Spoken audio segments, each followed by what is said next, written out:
ఇప్పుడే తమ్ముడు బొడ్డు శ్రీనివాస్ చెప్పారు. గంటా శ్రీనివాసరావు అనే పెద్ద మనిషి ఈ రాష్ట్ర మంత్రిగా ఉండి ఆయన గ్రంథాలయ సంస్థ తాలూకా భూమిని 320 కోట్ల రూపాయలకి ప్రభుత్వం నుంచి ఒక గంటలో కాగితం తెచ్చేస్తే లోక్సత్తా పార్టీ నుంచి జయప్రకాష్ నారాయణ గారితో మాట్లాడి ఆ భూమి మనకే ఉండేటట్టు ప్రభుత్వం మీద కేసు దాఖలు చేసి ఆపాను. నాకు గంటా శ్రీనివాసరావు గారి మీద వ్యక్తిగతంగా విరోధం కాదు. నేను ఇక్కడ పుట్టినవాడిని, ఇక్కడ జనం కోసం పోటీ చేస్తున్నాను. వ్యాపారం కోసం వచ్చినటువంటి నాయకులు ఒక దగ్గర అనకాపల్లిలో కానీ, యలమంచిలో కానీ, నర్సీపట్నంలో కానీ, మాడుగుల్లో కానీ ఎక్కడైనా గెలవడానికి 3 టీములు తయారు చేసుకున్నారు, ఐపీఎల్ టీములు.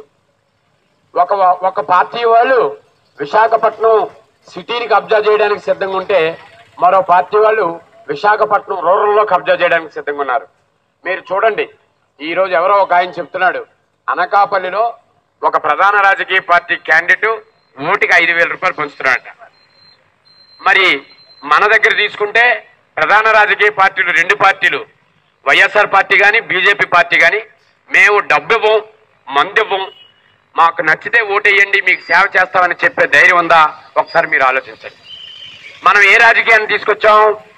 మన ఇంటి దగ్గర ఎవరైతే పాకల్లో ఉన్నారో, మన ఇల్లు చుట్టూ ఆటోల్లో ఎవరు తిరుగుతున్నారో, మన ఇల్లు చుట్టూ మన ప్రాంతం చుట్టూ భేదవాళ్ళు ఎవరున్నారో వాళ్ళని 200 ఇస్తామని తీసుకెళ్తున్నారు. ఆడవాళ్ళని ఎండలో నడిపిస్తున్నారు. మీరు చూసారా? సంతలకి పశువులను తోలుకెళ్తారు. శుక్రవారం సంత, ఆదివారం సంత అని అనేవారు పూర్వం. అది ఎక్కడో శ్రీకాకుళం నుంచి ప్రారంభించి అనకాపల్లి శుక్రవారం సంతకి ఆ పశువులన్నీ అలో లక్షణాన్ని నడుస్తాయి కదా, అలాగ మన ఆడపిల్లల్ని 200 ఇస్తాం, 300 ఇస్తాం తీసుకెళ్లి ఆఖరికి కుర్రోళ్ళు ఎవరైనా ఆ పార్టీ జెండా పట్టుకుంటే ఉదయం 1 లీటరు, సాయంత్రం 1 క్వార్టరు, ఇది రాజకీయం చేశారు. ఈ రాజకీయాన్ని సమర్థిద్దామా? మీరు ఆలోచించమని మిమ్మల్ని కోరుతున్నాను. మనం ఇంత అమ్ముడిపోయే జాతిలో పుట్టామా? ఒకసారి ఆలోచించమంటున్నాను. వీళ్ళకి మనం బుద్ధి చెప్పమా? ఒక్కసారి మిమ్మల్ని అడుగుతున్నాను ప్రాధాయపడి. ఈ రాజకీయం అంటే ఇంత చీప్ అయిపోయిందా? మీరు ఆలోచించమని అడుగుతున్నాను. ఇక్కడ ఎవరు గెలిచారు విశాఖపట్నంలో గతంలో? పెద్దలు తెన్నేటి విశ్వనాథం, గౌతు లచ్చన్న, పివిజి రాజు, బాటం శ్రీరామూర్తి, అల్లూరు సీతారామరాజు వెనకాతలు తిరిగినటువంటి మల్లు దొర, ఒక ఎస్ఆర్ఎస్ అప్పలనాయుడు, ఒక వేసం సన్యాసి నాయుడు, ఎంతో మంది మేధావులు విశాఖపట్నంలో గెలిస్తే ఇప్పుడు మనం ఎవరిని గెలిపిస్తున్నాం? సారా syndicate, wine syndicate, mine syndicate, land syndicate, sand syndicate, చివరికి పొలిటికల్ సిండికేట్లో గెలిపించడానికి సిద్ధపడుతున్నాం. ఏమంటే టీవీలో యాడ్స్, ఆయన వస్తున్నాడు. ఎవడాయన? దేనికి వస్తున్నాడు? సింహాచలం కొండెట్టిపోడాక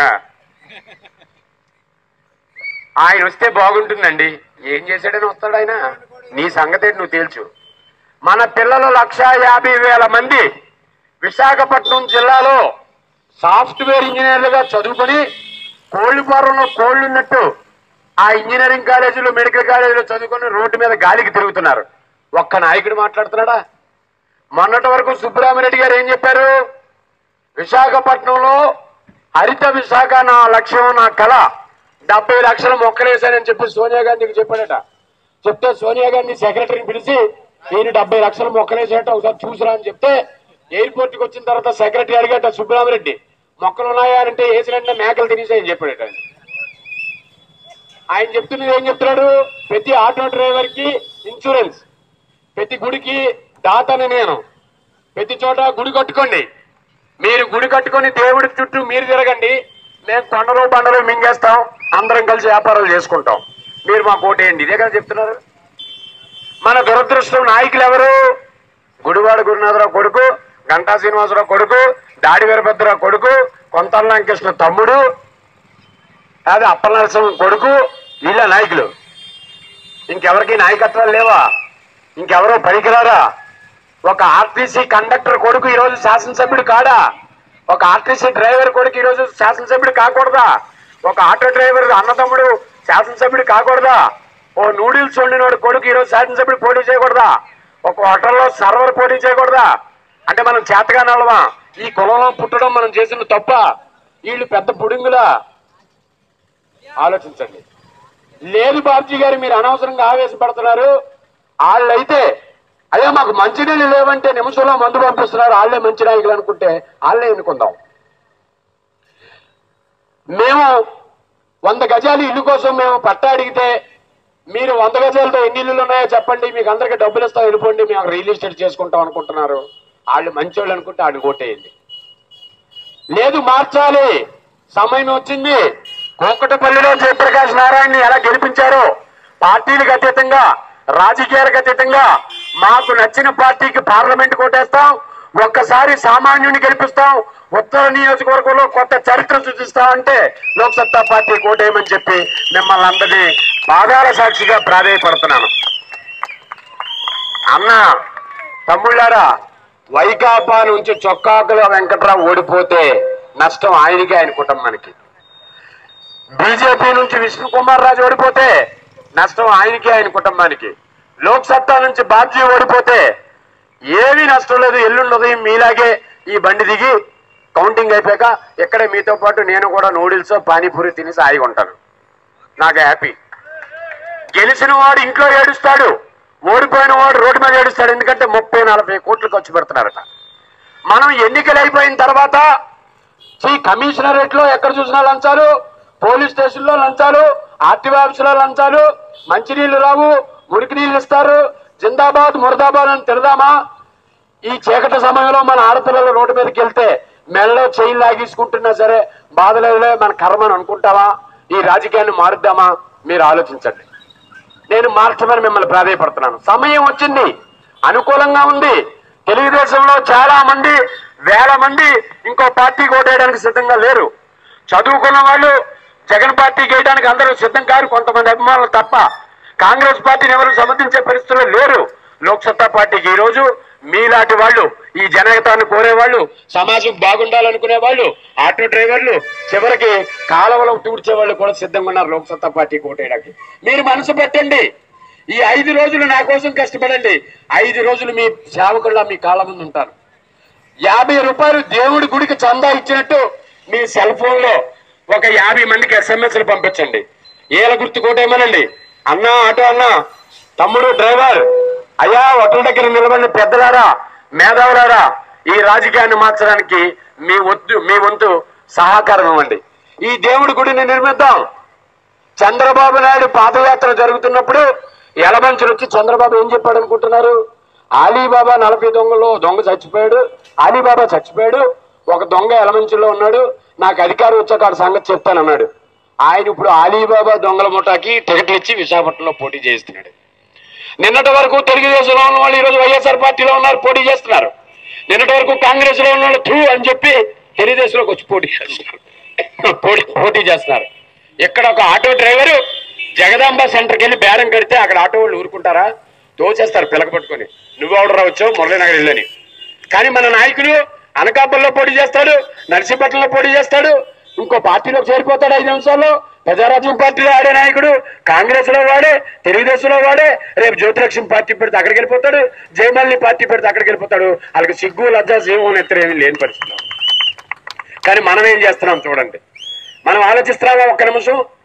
చాలు చెప్పావు, మీ లోక్సత్తా పార్టీకి బలం లేదు. బలం అంటే ఏంటి కావాలి? ఇక్కడ దోపిడీ చేసినోడు వచ్చి ఈ పార్టీలో చేరాలా? దొంగల ముఠా నాయకుడు వచ్చి ఇక్కడ చేరాలా?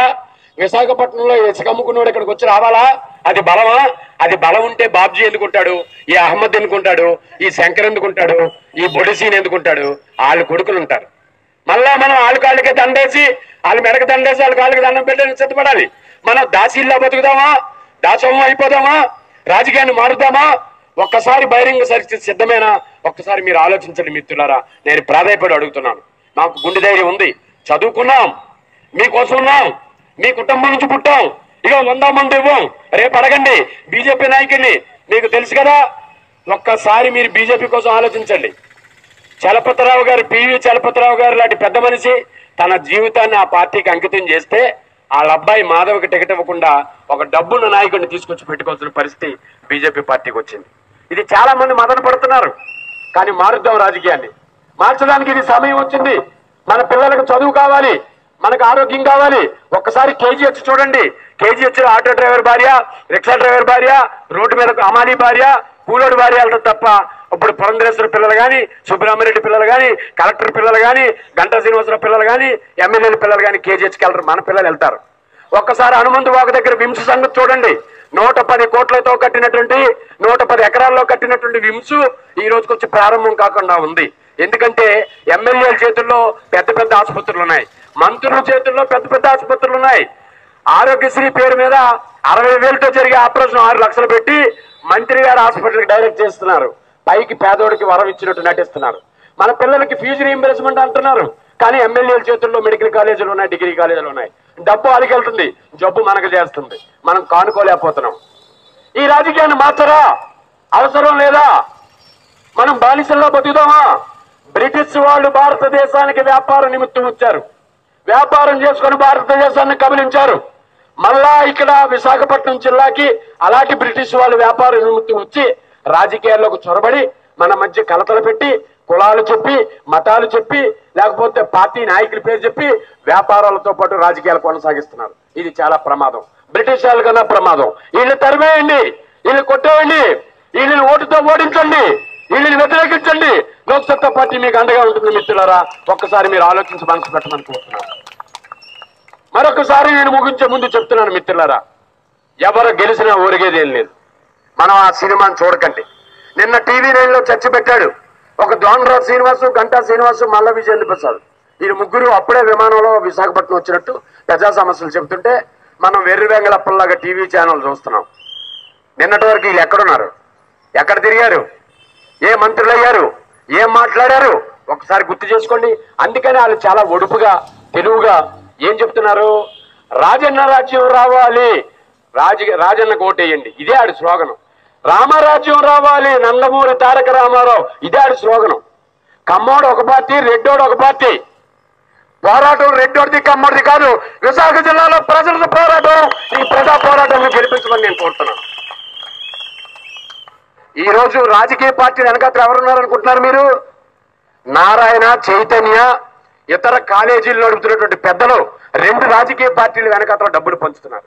ఎందుకంటే ఈ క్యాండిడేట్లు గెలిచిన తోలుబొమ్మలు. జగన్ చెప్పిన తర్వాత గెలిచినటువంటి ఈ ఎమ్మెల్యేలు జగన్ కళ్ళెర్ర చేస్తే ఉచ్చ పడిపోద్ది. వీళ్ళకి ఎవడు మాట్లాడలేడు. చంద్రబాబు నాయుడుకి వ్యతిరేకంగా వీళ్ళు మాట్లాడలేరు.